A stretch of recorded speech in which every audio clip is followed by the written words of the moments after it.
Buongiorno e ben trovati con questo appuntamento di A Voi la Linea. In apertura ci occupiamo della vicenda del Contarena Udine. Questa mattina gli agenti della polizia locale si sono presentati con il comandante Rosdellongo, i legali del comune, per chiedere la restituzione delle chiavi del locale ai gestori. Questo dopo la sentenza del TAR che ha ritenuto corretta la richiesta di sgombero e la risoluzione del contratto per i debiti accumulati oltre 300.000 euro per il mancato pagamento dei canoni d'affitto. In attesa della decisione del Consiglio di Stato, la proprietà potrebbe riaprire il Contarena. Alexis Sabot ha raggiunto il sindaco di Udine, Pietro Fontanini, per fare il punto e le diamo la linea in diretta. Buongiorno Alexis. Con il sindaco Pietro Fontanini proprio per capire com'è la situazione attuale del Contarena. I 15 giorni sono scaduti ieri, 15 giorni che erano dettati per lo sgombero del locale. Questa mattina la polizia municipale è arrivata al Contarena. Sì, è arrivata insieme a un dirigente dei nostri uffici per fare l'inventario dei beni che dovranno essere restituiti al comune e quelli che invece resteranno a disposizione dell'ex gestore del Contarena. Però visto che la quantità dei beni è molto elevata, abbiamo deciso di attendere ancora 2 giorni affinché si pronunci il Consiglio di Stato, perché l'attuale gestione ha fatto ricorso al Consiglio di Stato dopo la sentenza che ha dato ragione al Comune di Udine da parte del TAR di Trieste. Quindi attendiamo questi 2 giorni per sapere se ci sarà una sospensiva o se si potrà procedere, come è nostra intenzione, quindi di definire quali sono i beni di proprietà di ciascuna realtà e quindi passare poi al bando per trovare un nuovo gestore per questo importante locale della città di Udine. Quali sono le vostre aspettative dal punto di vista appunto dell'amministrazione comunale anche con i titolari stessi? Loro non parlano finché non hanno appunto in mano il provvedimento del Consiglio di Stato. Finora hanno parlato i giudici, perché i giudici hanno dato ragione al comune, loro hanno dei debiti nei nostri confronti, l'ha tesi loro invece che noi avremmo dei debiti verso di loro. Sta di fatto che noi sono mesi che non riceviamo l'affitto, non viene pagato l'arretrato, quindi c'è una situazione veramente insostenibile. Ma soprattutto quello che dispiace è che questo locale, che è uno dei più belli della città di Udine, non abbia una gestione che lo faccia crescere e soprattutto che lo faccia vivere come una bellissima vetrina per chi viene in città e vuole entrare in un locale che ha tanta storia e anche tante belle cose da far vedere come arredo, come luogo veramente vocato per questa tipologia di servizio. I titolari come hanno preso questa mattina l'arrivo dei vigili e anche del dirigente? Perché il bar poi l'hanno chiuso, riaprirà oggi pomeriggio alle 3:30. Sì, sapevano, li avevamo avvertiti perché la sentenza ci permette di fare questo e quindi noi procediamo come la legge prescrive. Non stiamo facendo niente di illegale, sono cose che succedono, per noi l'esperienza con loro è terminata e vogliamo un nuovo gestore. Sindaco, grazie, buon lavoro, buona giornata, a voi la linea. Grazie ad Alexis Sabot e al sindaco Pietro Fontanini. Ci spostiamo a Tarvisio, ci colleghiamo in diretta adesso con Daniele Paroni che si trova proprio a Tarvisio per l'inaugurazione dei lavori di sostituzione dei parapetti della ciclovia FVG 1 Alpe Adria. A te Daniele, buongiorno.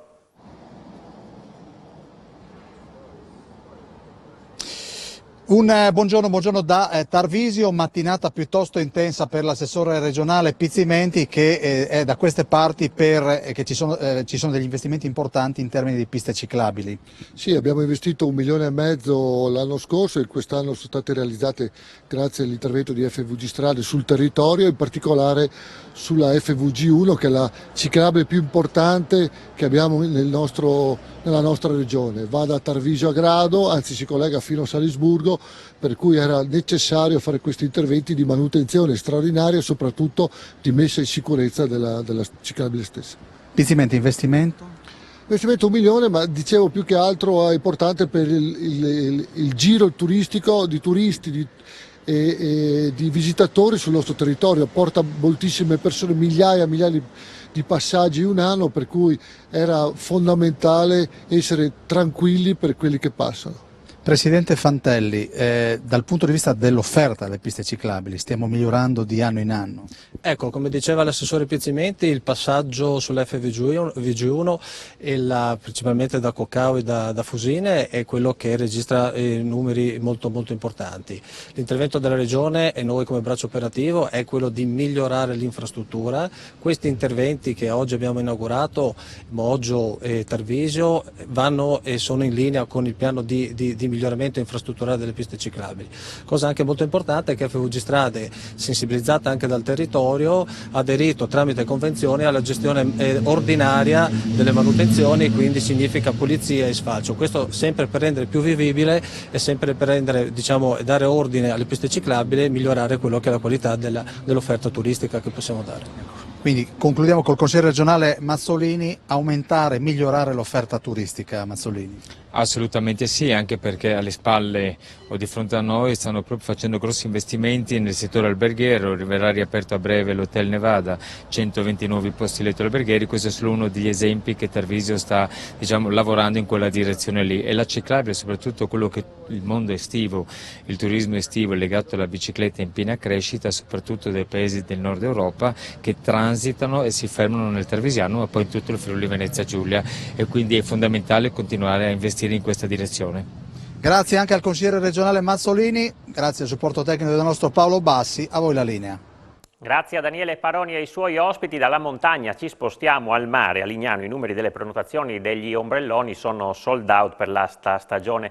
Gli allestimenti sono partiti e manterranno le stesse distanze dei protocolli Covid. A confermarlo Emanuele Rodeano, presidente della LISAGES, che annuncia sarà l'estate del ritorno in massa da Austria e Germania. La stagione nella località balneare aprirà ufficialmente il 30 aprile. Vediamo.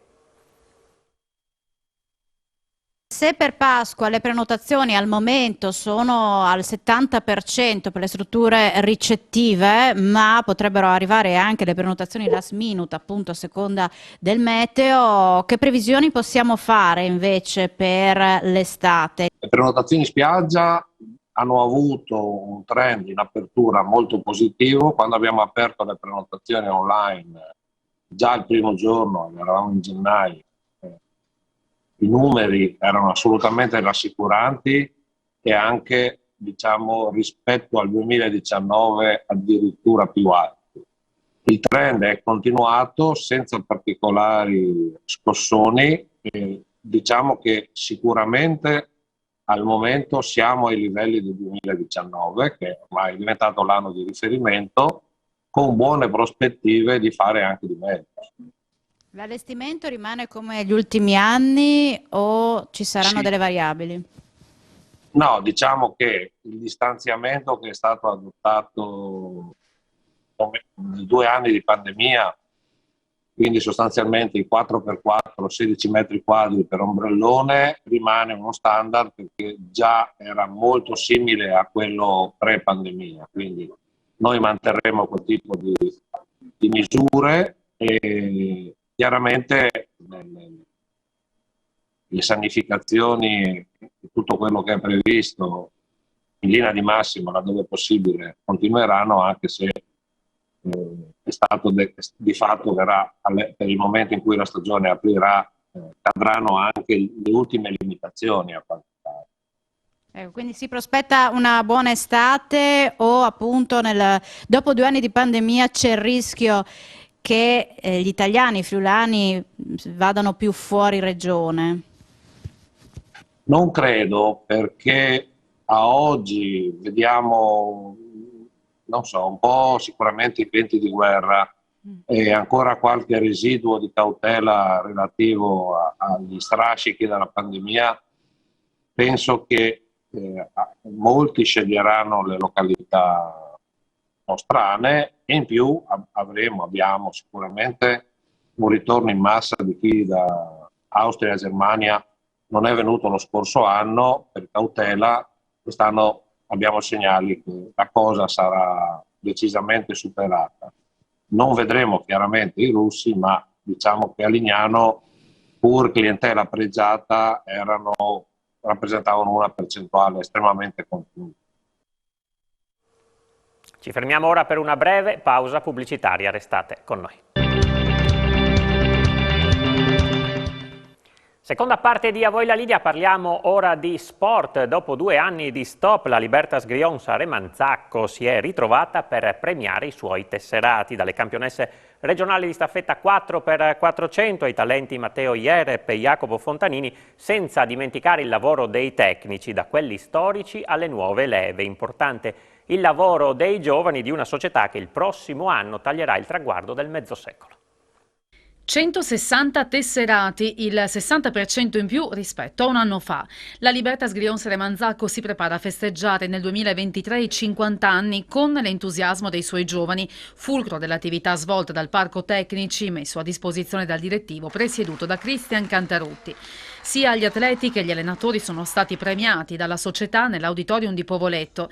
I ragazzi Stefano Recchia, Michele Battella, Alice Merlo, Francesca Simeoni e Maria Maranzana, i cadetti Nicolò Matteazzi e Karin Kuberli, gli assoluti Matteo Jerep e Jacopo Fontanini, le allieve e juniores Alice Beltramini, Veronica Decker, Jennifer Fracastoro e Giorgia Trepete, che assieme hanno vinto il titolo regionale 4x400 e su questa distanza hanno partecipato anche gli italiani di Rieti. Paolo Del Toso e Margherita Tosca sono stati premiati tra i collaboratori tecnici, poi Claudia Bertolini tra i nuovi tecnici e infine Sandra Candelotto, Emiliano Vidussi, Tommaso Pascolini e Sergio Jerep tra i tecnici storici. Ospite d'onore dell'appuntamento la velocista azzurra, campionessa terrena promessa sui 60 metri, Aurora Berton. La Libertas Grionsa Remanzacco ha premiato gli atleti e i dirigenti dopo 2 anni, quasi 3, di assenza di queste manifestazioni, non per colpa nostra. Abbiamo voluto farlo perché sono tanti anni che noi crediamo nei giovani e soprattutto siamo alla vigilia dei 50 anni di questa società. Per quanto mi riguarda come presidente onorario, oltre ai ringraziamenti ai dirigenti, agli sponsor, a quelli che ci danno una mano, posso dire di essere veramente orgoglioso di avere una società, di far parte di una società che è una famiglia nello sport, è una vera famiglia nello sport, nel settore giovanile della disciplina dell'atletica. Io oggi vado via con un'iniezione di fiducia dentro di me che mi fa dire che bisogna, finché esistono società come queste, continuare ad impegnarsi a lavorare in favore dei giovani per dare quei segnali di valori e valori importanti che servono mai come in questo momento nella nostra società. Nelle file della società crescono di giorno in giorno gli atleti, sono seguiti da un team di persone veramente professionalmente molto capaci, pressione però che ci mettono, oltre alla competenza, ci mettono la passione. 50 anni, prossimo anno compirà la Libertas. Siamo tutti pronti per festeggiarlo insieme. L'amministrazione comunale di Remanzacco ha un obiettivo, vorrà fare un bellissimo regalo a Libertas. Non dice niente per scaramanzia, però veramente io mi auguro, assieme al mio collega di Povoletto, il prossimo anno di poter dire: carissima Libertas, abbiamo fatto questo per te. Oggi è stato un momento che ho veramente vissuto con il cuore, con gli atleti, gli allenatori, i dirigenti e lo staff della Libertas in questa grande festa che ha voluto rappresentare un anno di duro lavoro e di grandissimi traguardi raggiunti.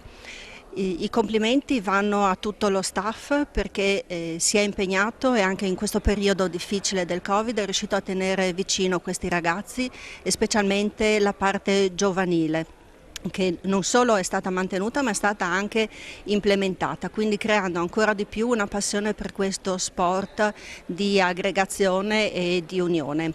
Quindi non posso che augurare un ottimo futuro, un in bocca al lupo, anche perché il prossimo anno ci sarà un grandissimo traguardo che verrà festeggiato da questa società, quindi come amministrazione speriamo di supportarli e sostenerli per il raggiungimento di questo obiettivo e per festeggiare insieme a loro. Think Happy, Think Green è il nuovo progetto di recupero urbano che punta sulla sostenibilità nel quartiere di Sant'Osvaldo a Udine. Prevede un'attività di rigenerazione pittorica su un muro che si trova nelle vicinanze della scuola primaria Silvio Pellico. Vediamo. Think Happy, Think Green è il nuovo progetto di recupero urbano che guarda ai temi della sostenibilità nel quartiere Sant'Osvaldo di Udine. abbiamo alle nostre spalle uno dei tanti esempi di recupero urbano, di recupero green. Responsabile artistica di questo progetto, che coinvolge diversi enti, diverse associazioni, e comunque si parte anche dalla scuola Silvio Pellico, che è qui di fronte, è Katia Liani. Katia Liani ci parla del progetto. Intanto questo muro, i condomini che stanno oltre questo muro sono rimasti molto contenti del progetto e hanno detto: ben venga, certo, dipingetecelo. Sì, anche perché il muro in realtà era soggetto un po' così a scritte non particolarmente belle, e quindi le maestre della scuola Silvio Pellico hanno chiesto a noi, che collaboriamo con loro da tantissimi anni, di poter immaginare un progetto per valorizzarlo e comunque per colorarlo insieme ai bambini della scuola primaria. Noi abbiamo accettato subito e abbiamo anche coinvolto sia ragazzi del liceo artistico Sello, che fanno l'alternanza scuola-lavoro alla comunità 9 della cooperativa Itaca ormai da diversi anni, e poi anche gli studenti del CEFS che hanno bonificato il muro, ce l'hanno preparato e che quindi insomma ci hanno un po' dato la spianata, la tabula rasa per poter poi iniziare con il lavoro. Ecco, parliamo anche con l'insegnante appunto della scuola Silvio Pellico, Michela Gosparini. È stato difficile mettere in piedi, organizzare il tutto, doveva partire prima della pandemia e adesso finalmente state mettendo in pratica. Sì, finalmente è partito. Dobbiamo ringraziare la nostra dirigente che ci ha appoggiato, ma anche la Fondazione Pietro Pittini, che ci ha dato la possibilità finanziaria per poterla attuare, e quindi il Comune che ci ha dato il patrocinio. Noi siamo molto contenti e siamo entusiasti di aver cominciato oggi con i bambini. Oggi i più piccoli hanno affrescato la parte bassa, domani continueranno, e poi mano a mano che le settimane passeranno il murale, diciamo, prenderà vita e prenderà colore, ecco. Chiara Lo Popolo, insegnante anche lei alla Silvio Pellico. L'entusiasmo dei bambini nel partecipare a questa iniziativa, e poi anche che insegnamento dà questa iniziativa ai bambini? E l'entusiasmo, lo raccontavo stamattina a Katia, c'era un piccolo ritardo nella consegna dei colori. Io le ho detto che i bambini friggevano proprio, sono venuti a scuola in tuta da lavoro e poi li abbiamo visti con i ragazzi delle superiori e con gli utenti della comunità 9, erano come in uno spazio, sì, elettrizzati ma anche incantati, sono stati davvero molto bravi e collaborativi. Il messaggio in collaborazione appunto con Laboratorio CIPART è quello della sostenibilità, il goal 15 in particolare dell'agenda ONU 2030.